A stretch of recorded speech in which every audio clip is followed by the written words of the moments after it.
अस्सलाम वालेकुम स्टूडेंट्स। बेटा कैसे हैं आप लोग? उम्मीद करता हूँ खैरियत से होंगे। विस्कोसिटी और सरफेस टेंशन का टॉपिक बेटा हमने डिस्कस कर लिया है। तो अगला जो टॉपिक हमने डिस्कस करना है एमसीक्यूज के पॉइंट ऑफ व्यू से बेटा बहुत इंपॉर्टेंट टॉपिक होता है वो। तो उस टॉपिक का नाम है कैपिलरी एक्शन।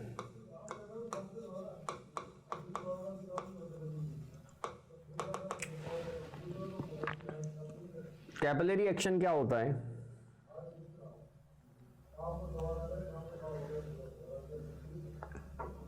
कैपिलरी एक्शन आपका होता है राइज और फॉल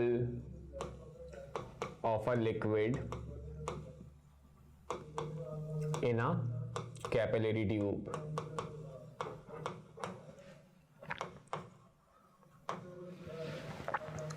कैपिलरी ट्यूब में लिक्विड का राइज कर जाना या फिर फॉल कर जाना।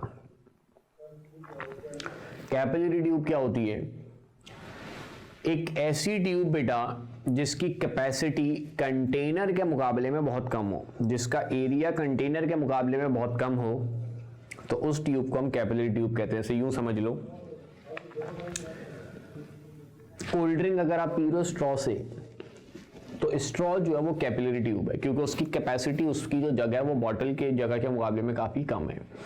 अब इसमें शायद आपने ऑब्जर्व किया हो, बॉटल में जब आप स्ट्रॉ डालते हो तो बॉटल में जितना लेवल होता है ड्रिंक का, स्ट्रॉ में थोड़ा सा ऊपर होता है, बगैर शक किए। नहीं किया तो ये चीज़ करना कभी, कि स्ट्रॉ में जितना लेवल होगा ड्रिंक बॉटल में हमेशा उससे कम होगा। तो लिक्विड जो होते हैं वो कैपिलरी ट्यूब में जनरली राइज कर जाते हैं या फिर कभी कभी फॉल भी करते हैं। कौन राइज करता है कौन फॉल करता है उस पर बात करेंगे। लिक्विड का जनरली राइज कर जाना या फिर कभी कभी फॉल कर जाना, किसमें? कैपिलरी ट्यूब में। इस एक्शन को कैपिलरी एक्शन कहते हैं, जो कि किस वजह से होता है? सरफेस टेंशन की वजह से, ड्यू टू सरफेस टेंशन। ये बात एमसीक्यूज में आती है, capillary action is due to surface tension. भाई सरफेस टेंशन की वजह से बहुत सारे काम होते हैं, जैसे मैंने पिछले लेक्चर में बताया था। Falling drop of liquid spherical होता है, क्यों? सरफेस टेंशन की वजह से। सही है। इसी तरह मैंने कहा था बाल गीले हों सुखड़ जाते हैं, सरफेस टेंशन की वजह से। सही है। इसी तरह कैपिलरी एक्शन किस वजह से होता है बेटा? सरफेस टेंशन की वजह से। सही है। तो सरफेस टेंशन की वजह से काफी सारे काम होते हैं। अब सरफेस टेंशन की वजह से कैसे होता है और क्यों राइज करते हैं और फॉल कौन करते हैं, ये सारी चीजें जो हैं वो हम इस पर बात करते हैं। अच्छा, कैपिलरी एक्शन मैंने कहा, जैसे बॉटल में आप स्ट्रॉ डालो तो उसमें आप ऑब्जर्व करोगे स्ट्रॉ में लेवल ऊपर होगा, तो कैपिलरी एक्शन है। इसी तरह टिश्यू पेपर पसीने को एब्जॉर्ब कर लेता है, ये कैपिलरी एक्शन है। टिश्यू पेपर को अगर आप देखो तो उसमें बीच में छोटे छोटे से होल्स होते हैं, छोटे छोटे से पोर्स होते हैं, जो कि कैपिलरी ट्यूब का काम करते हैं, क्योंकि उस होल का, उस छोटे से पोर का एरिया, उसकी कैपेसिटी पेपर की कैपेसिटी में बहुत कम है, तो वो कैपिलरी ट्यूब का काम कर रही है। तो जब भी आप पसीना साफ करते हो तो जो पसीना है वो कैपिलरी में चला जाता है, तो इसलिए टिश्यू पेपर पसीने को एब्जॉर्ब कर लेता है। नॉर्मल पेपर ये काम नहीं करता। नॉर्मल पेपर अगर आप स्किन पे लगाओगे तो पसीने को एब्जॉर्ब नहीं करेगा, टिश्यू पेपर कर लेते हैं बिकॉज ऑफ कैपिलरी एक्शन। अच्छा, अब राइज कौन से लिक्विड करते हैं, फॉल कौन से लिक्विड करते हैं, उन पे बात करते हैं। बेटा राइज करते हैं जितने भी आपके वेटिंग लिक्विड होते हैं,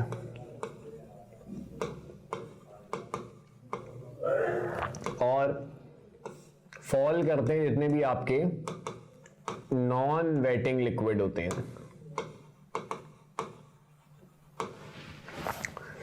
अब वेटिंग और नॉन वेटिंग लिक्विड क्या होते हैं बेटा? वेटिंग लिक्विड नाम से ही पता चल रहा है जो गीला करते हैं, नॉन वेटिंग लिक्विड जो गीला नहीं करते। सवाल ये है कौन सा लिक्विड है जो गीला नहीं करता? कोई ऐसा लिक्विड आपने देखा है जो गीला नहीं करता? मरकरी। मरकरी थर्मोमीटर के अंदर होता है। बचपन में कभी थर्मोमीटर टूटा हो तो मरकरी को हाथ में लिया हो, गीला नहीं करता, लिक्विड है मगर आपको गीला उसको हाथ में लेने पे फील नहीं होगा। वैसे लेना नहीं, पॉइजनस होता है। अगर ना लिया हो तो वो बच्चों का वो आती है ना स्लाइम जिसे कहते हैं, उसको देखा होगा, उसको यूज किया होगा, उसको इस्तेमाल किया होगा, तो उसको अगर आप हाथ में पकड़ो गीला नहीं करती। मरकरी उसी तरह से होता है। मरकरी को मैं समझाने की कोशिश कर रहा हूँ स्लाइम की मिसाल देके।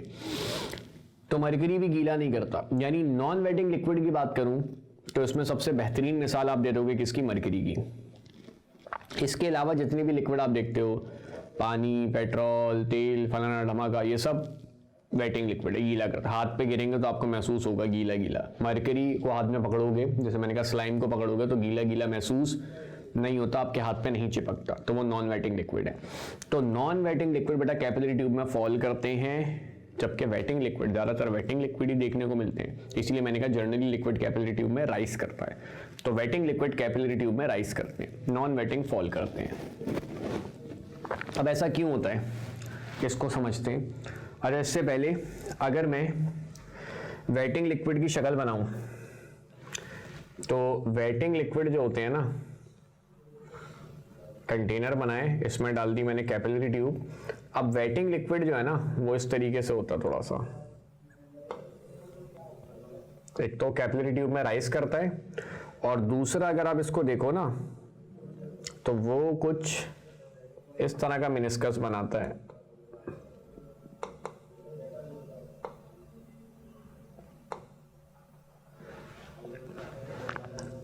सही है, देख रहे हैं, किनारे इसके मोटे और बीच से पतला है। जबकि अगर हम नॉन वेटिंग लिक्विड की बात करें तो नॉन वेटिंग लिक्विड जो है वो कुछ इस तरह का मिनिस्कस बनाता है। एक तो वो कैपिलरी ट्यूब में फॉल करता है, और दूसरा अगर आप इसका मिनिस्कस देखो तो ये कुछ इस तरीके से होता है। देख रहा होगा आपको, बीच से मोटा है और साइड इसकी पतली है। तो इस तरह के मिनिस्कस को बेटा हम क्या बोलते हैं? एक तो सीधा सीधा नीचे की तरफ आ रहा है तो लोअर मिनिस्कस, या फिजिक्स में आप पढ़ते हो इस तरह का जो लेंस होता है उसे हम कॉनकेव लेंस कहते हैं। तो कॉनकेव मिनिस्कस, कॉनकेव मिनिस्कस। जबकि ये देखो, एक तो उठा हुआ है तो अपर मिनिस्कस सीधा सीधा एक तो, और फिजिक्स में आप पढ़ते हो बेटा इस तरह का जो लेंस होता है उसको हम कॉन्वेक्स मिनिस्कस कहते हैं, जो बीच से मोटा हो, बीच से थिक हो और साइड जिसकी थिन हो। अब ये गीला क्यों करते हैं? लोअर या कॉनकेव मिनिस्कस क्यों बनाते हैं, और कैपिलरी ट्यूब में राइज क्यों करते हैं? इसी तरह ये अपर मिनिस्कस क्यों बनाते हैं, गीला क्यों नहीं करते, और कैपिलरी ट्यूब में फॉल क्यों करते हैं? इसका रीजन जानने की कोशिश करते हैं। इसका रीजन बेटा आपको मिलेगा सिर्फ और सिर्फ एक चीज से। वो क्या? वो ये कि देखो बेटा, अगर हम बात करेंगे किसकी? इंटरमॉलिक्यूलर फोर्सेस की। इंटरमॉलिक्यूलर फोर्सेस की वजह से सरफेस टेंशन हो रही है, सरफेस टेंशन की वजह से कैपिलरी एक्शन हो रहा है। तो इंटरमॉलिक्यूलर फोर्सेस बेटा दो तरह की होती हैं। एक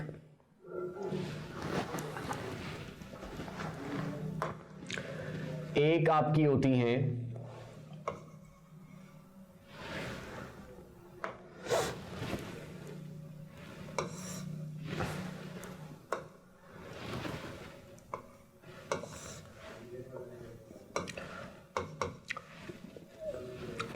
होती हैं कोहेसिव फोर्स, और एक बेटा आपकी होती है एडहेसिव फोर्स। अब इन दोनों में क्या डिफरेंस होता है? इन दोनों में डिफरेंस होता है, जितनी भी आपकी कोहेसिव फोर्स होती हैं वो फोर्स ऑफ अट्रैक्शन होती है between molecules of liquid. Liquid का एक मॉलिक्यूल है और लिक्विड का दूसरा मॉलिक्यूल है बेटा, इनके बीच की जो फोर्स ऑफ अट्रैक्शन है इन्हें हम कोहेसिव फोर्स कहते हैं। जबकि एडहेसिव फोर्स होती है बेटा force of attraction between molecule of liquid and walls of container.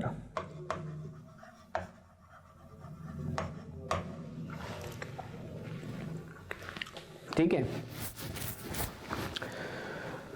Cohesive force, एक लिक्विड का मॉलिक्यूल है, दूसरा लिक्विड का मॉलिक्यूल है, इनके बीच की जो फोर्स ऑफ अट्रैक्शन है, जैसे भाई ये गिलास है, इस गिलास में पानी है, पानी के बहुत सारे मॉलिक्यूल है, एक मॉलिक्यूल और दूसरा मॉलिक्यूल, इसके बीच की जो अट्रैक्शन है वो कोहेसिव फोर्स है। और कंटेनर में रखा हुआ है, गिलास में रखा हुआ है, तो पानी का मॉलिक्यूल और गिलास की जो दीवार है, इसके बीच की जो फोर्स है वो एडहेसिव फोर्स है। ये दो तरह की फोर्सेस होंगी, एक लिक्विड कंटेनर में रखा है तो लिक्विड का एक मॉलिक्यूल, लिक्विड का दूसरा मॉलिक्यूल, इसके बीच की जो फोर्स है बेटा वो कोहेसिव फोर्स है। और लिक्विड का मॉलिक्यूल, कंटेनर की दीवार, इसके बीच की जो फोर्स है बेटा वो एडहेसिव फोर्स है। अब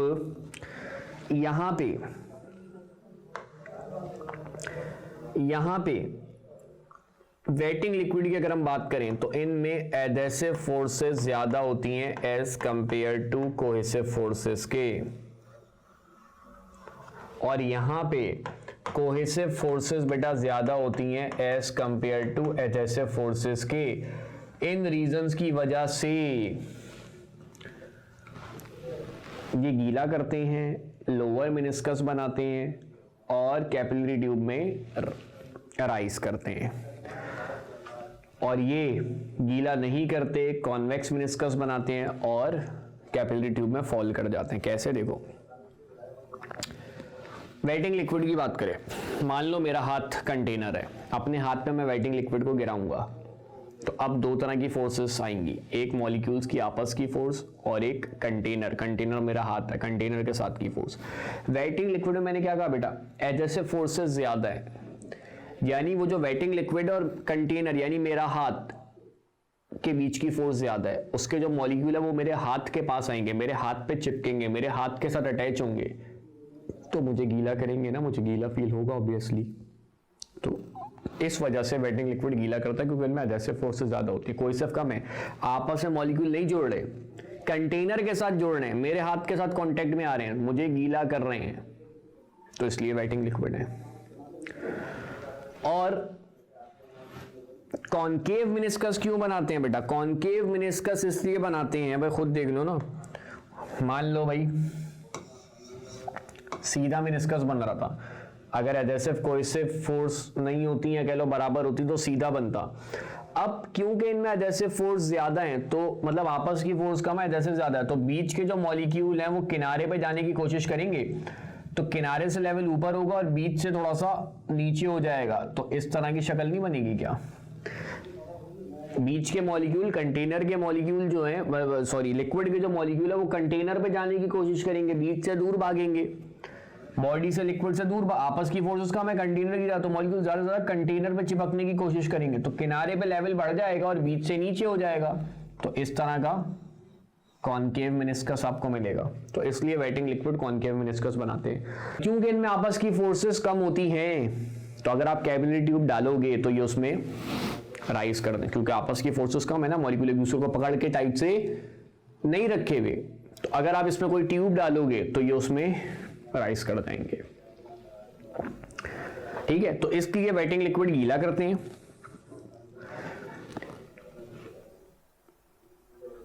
कॉनकेव मेनिस्कस बनाते हैं, कैपिलरी ट्यूब में राइज कर जाते हैं, क्योंकि इनमें एडहेसिव फोर्सेस ज्यादा होती हैं as compare to cohesive forces. Cohesive forces आपस की फोर्सेस, एडहेसिव फोर्सेस मॉलिक्यूल और कंटेनर के बीच की फोर्स।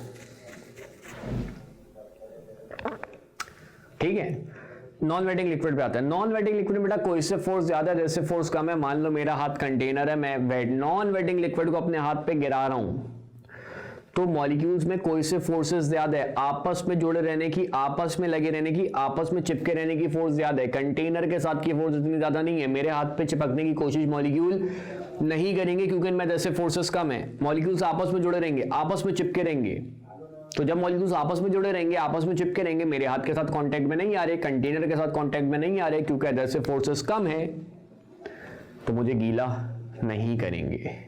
तो इस वजह से नॉन वेटिंग लिक्विड इनको नाम दिया गया है, क्योंकि गीला नहीं करते, क्योंकि आपस की फोर्सेस ज़्यादा होती है, कोहेसिव फोर्सेस ज़्यादा होती है, एडहेसिव फोर्सेस इनमें कम होती है। ठीक है,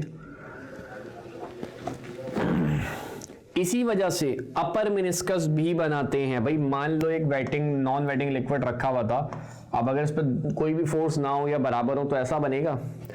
अब इनमें क्या है, कोहेसिव फोर्स ज्यादा है, आपस की फोर्स ज्यादा, एडहेसिव कम है, तो कंटेनर पे जो चिपके हुए थे मॉलिक्यूल, किनारे पे जो थे वो किनारे से दूर भागेंगे, एक दूसरे को खींच रहे ना मॉलिक्यूल, बीच की तरफ आएंगे, किनारे से दूर भागेंगे, तो किनारे से लेवल नीचे हो जाएगा और बीच से लेवल ऊपर हो जाएगा, तो कुछ इस तरह की शक्ल बनेगी, कॉन्वेक्स मिनिस्कस बनेगा। तो इस वजह से बेटा नॉन वेटिंग लिक्विड जो है वो कॉन्वेक्स मिनिस्कस बनाते हैं, क्योंकि इनमें कोहेसिव फोर्सेस ज्यादा होती हैं as compare to adhesive forces की, और क्योंकि आपस में जुड़े रहते हैं, आपस में एक दूसरे को अट्रैक्ट करने की, आपस में खींचने की पावर ज्यादा होती है। तो कैपिलरी ट्यूब में बेटा जब आप कैपिलरी ट्यूब डालोगे तो मॉलिक्यूल एक दूसरे को पकड़ के रखेंगे, टाइटली खींच के रखेंगे, तो कैपिलरी ट्यूब में राइज नहीं करेगा, फॉल कर जाएगा। तो नॉन वेटिंग लिक्विड गीला नहीं करते, कॉन्वेक्स मिनिस्कस बनाते हैं और कैपिलरी ट्यूब में फॉल करते हैं, क्योंकि इनमें बेटा कोहेसिव फोर्सेस ज्यादा होती है as compare to adhesive forces के। ठीक है, तो ये बेटा आपका कैपिलरी एक्शन का टॉपिक था जो कि हमने इस वीडियो में डिस्कस किया। इसमें से बहुत सारे एमसीक्यूज वगैरह या बहुत सारी चीज़ों के रीजंस वगैरह आपसे पूछे जाते हैं। तो फिलहाल बेटा इस वीडियो को यहीं पे रखते हैं। नेक्स्ट वीडियो में जो है वो हम बाकी जो इसके टॉपिक्स बचे हैं उनको डिस्कस करेंगे, वेपराइजेशन, बॉइलिंग, एवोपरेशन, इन सब चीज़ों को डिस्कस करेंगे। ठीक है बेटा, तो फिलहाल इस वीडियो को, इस लेक्चर को यहीं पे एंड करते हैं। अगले लेक्चर में आपसे मुलाकात होगी, अपना ख्याल रखना, अल्लाह हाफिज़।